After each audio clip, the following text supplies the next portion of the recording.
Hello, everybody. I hope you are doing well.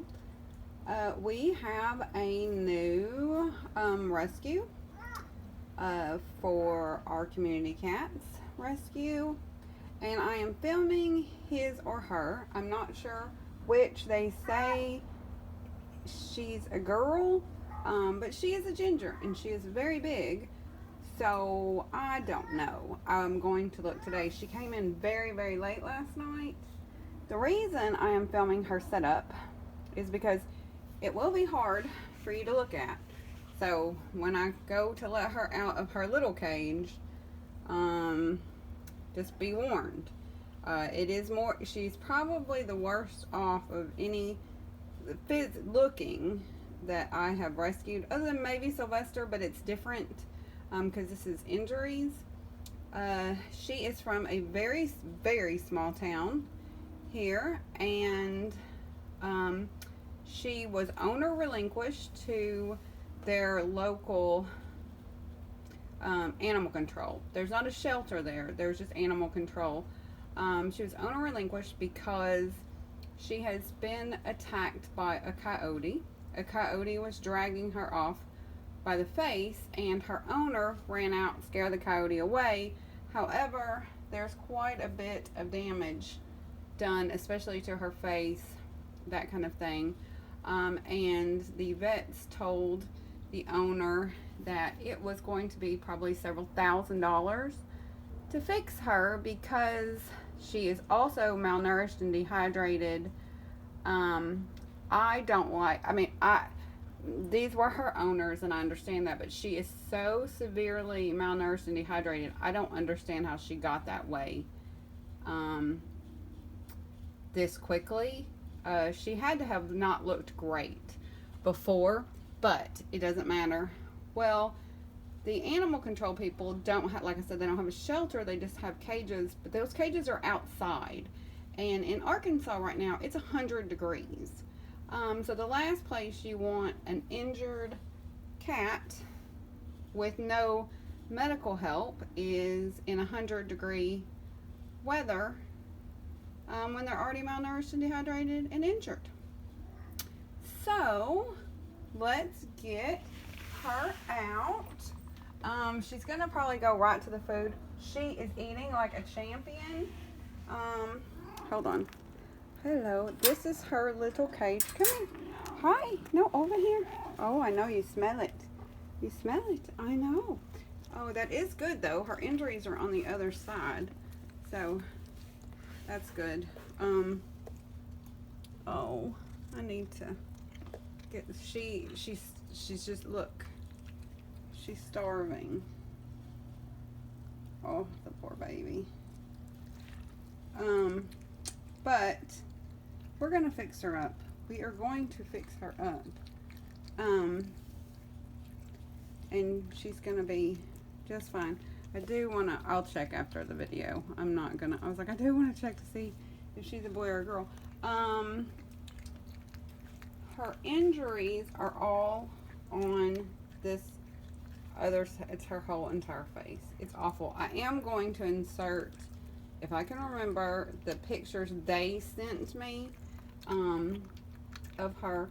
And look, she can eat. It's so funny because, well, it's not funny. It's really, really sad. But she can only eat pate because that part of her jaw over there is hanging open and she can't close her mouth. But she really can eat the pate. She can't eat the bits and she can't eat hard food. But she can drink water, which I have, and food. And I have it set up high because it's very difficult for her to bend down and eat. She doesn't even actually sleep laying down. And so I've put the water and the food up high, and she can't eat. Normally a bowl goes in there, but she can't eat out of a dish that's deep. Oh, and she is attracting flies, and I hate that.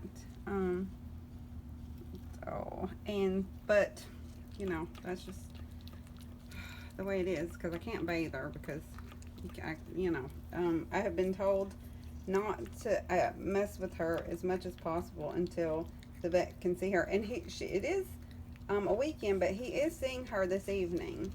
I have already cleaned out, if you can believe it, when she got here last night, I cleaned it out as best I could with some stuff. And I do have antibiotic shots. I did give her an antibiotic shot. Oh, I know. Are you trying? I know. There. Oh. But that's, well, and fluids. I gave her a ton of fluids. Her body just soaks up the fluids. But I'm going to let her eat. And then we're going to get some more fluids. And that's it. But I just want to introduce her. You'll see her again in just a minute. Hi. Yeah.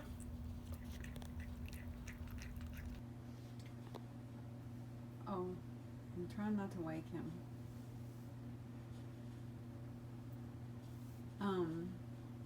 I wanted to film this because I think it is adorable.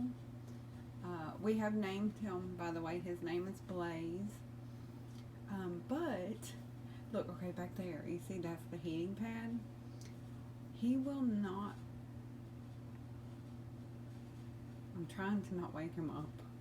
He will not sleep on the heating pad. Will not do it. However, I put this blanket down, and under this blanket I have 2 hot hands, and he's sleeping on top of one of the hot hands. There's one on this side and one on this side, and it's so funny to me how he won't sleep on the heating pad, covered or uncovered. I put it in there both ways. But I did leave it in there because I'm hoping maybe it radiates a little bit of heat on his like bottom area. But see how even his bottom, he won't touch it. And I don't know why. He just won't do it. Now when he'll get warm, and then he'll come, he loves this. He sleeps on that most of the time. But he's mad at me at the moment. So he's back in the corner pouting because I squirted iodine on him because there's a wound up under his chin he will not let me get anywhere near, and it really needs to be cleaned out, but he won't let me do it. So what I do, if you can see there, is I'll put a towel like over his stuff, and then I squirt iodine in there. But in the morning, which is probably the next time I'll film him, because I just don't want to disturb him a whole bunch, is his actual like clinic. He'll go into the vet's office tomorrow because I want to get jaw x-rays and some blood work done to see if he's got something going on to make him so malnourished, or if it's just, you know, the injuries, whatever. But I do 100%, I'm going to at least do x-rays and blood work.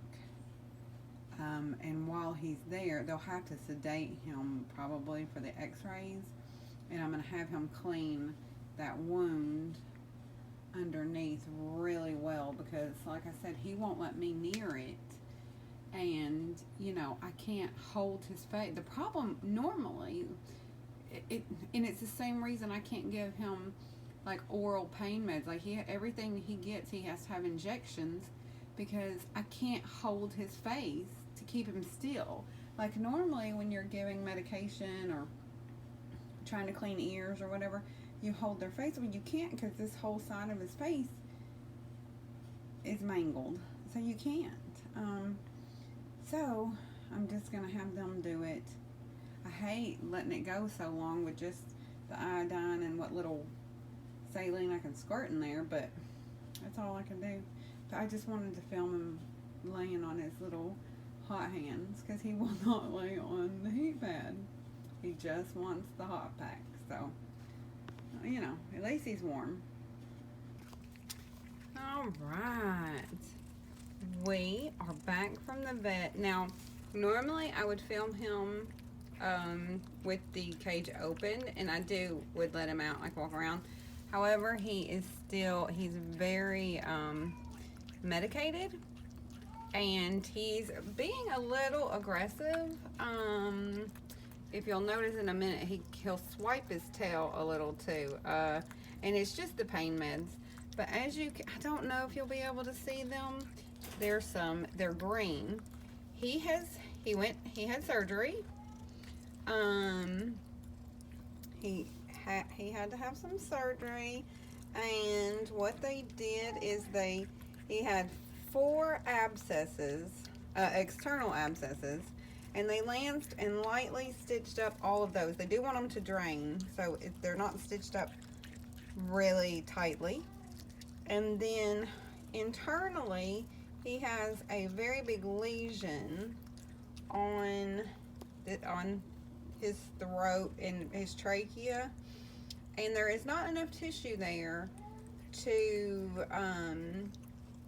close it up. But they did close it as much as they could because we really need to put a feeding tube in, and the feeding tubes go in on that side in the neck, but because he can't take oral medications, so everything right now we're having to do is injectables, which is not the greatest thing, especially if we have to, do supplements and emergency anyway.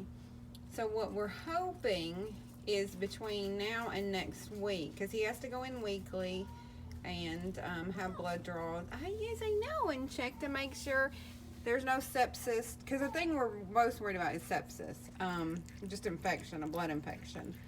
Because the surgery, he did really well, but you can see how there's that lump on the other side of that lump is where the lesion to the trachea is, and there was a hardened abscess inside there as well that she removed. She cut it off, and we actually have sent it off to pathology just to make sure there's nothing horrible in that abscess, because it was hardened. It wasn't squishy, I guess, like abscesses normally are. And you can kind of see, because how flappy his skin is, plus he's been shaved. So we did send off the hardened abscess, but it will probably be a week, maybe 2, before we know anything about that. Oh, you almost could see the hole. He has a huge hole where that flappy skin is under his neck. Underneath it is where the internal lesion, anyway. But he did really good. He did really good coming out of his surgery. The anesthesia, that's always a risk, especially when they're injured like that. At the moment, he is on every kind of, is this the invoice? Oh, I don't want to show that. I haven't marked it out yet. Let me see if there's a way to, oh, sorry, honey. I actually printed off an invoice without personal information, because I just want to show, like, this is all the stuff that he had done, that he had injected into his body. It's a lot. So, and this is just the medication. This isn't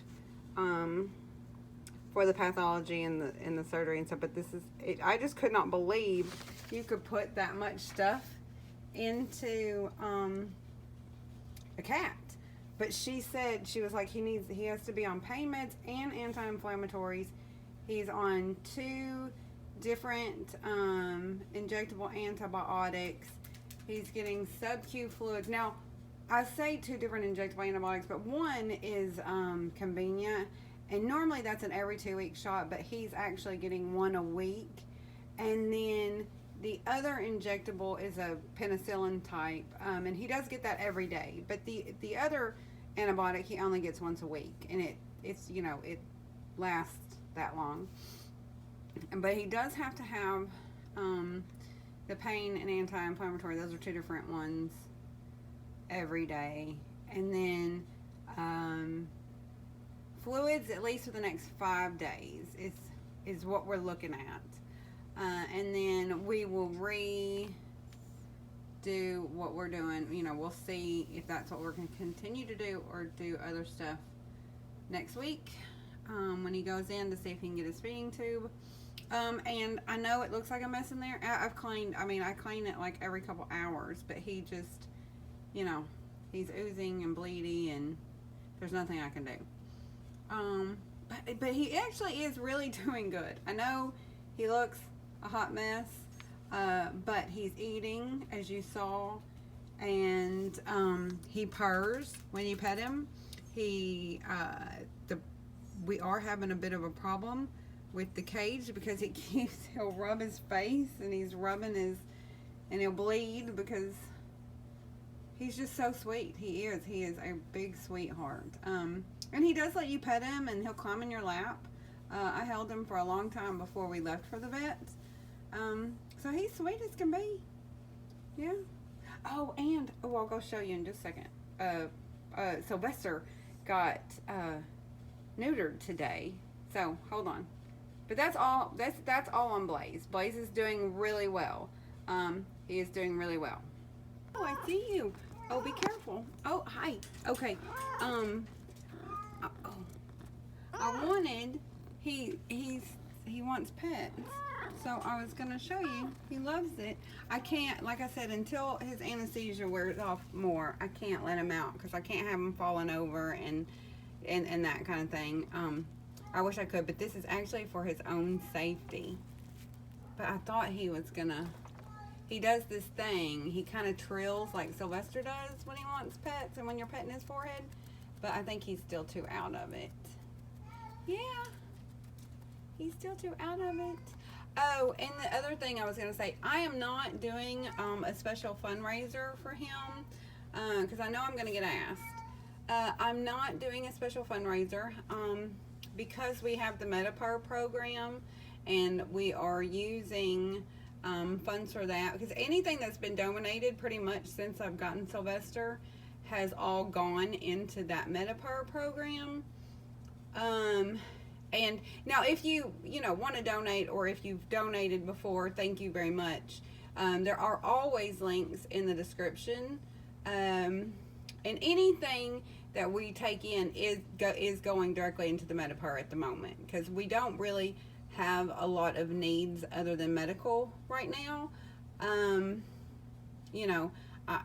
That's just, so anything that has been donated, either through PayPal, through the GoFundMe that you've sent me directly, is going to that. So at any point in your ever, those are there in the description to donate. But I'm not going to do a fundraiser for him unless I say I'm not. But I mean, if something astronomical happens,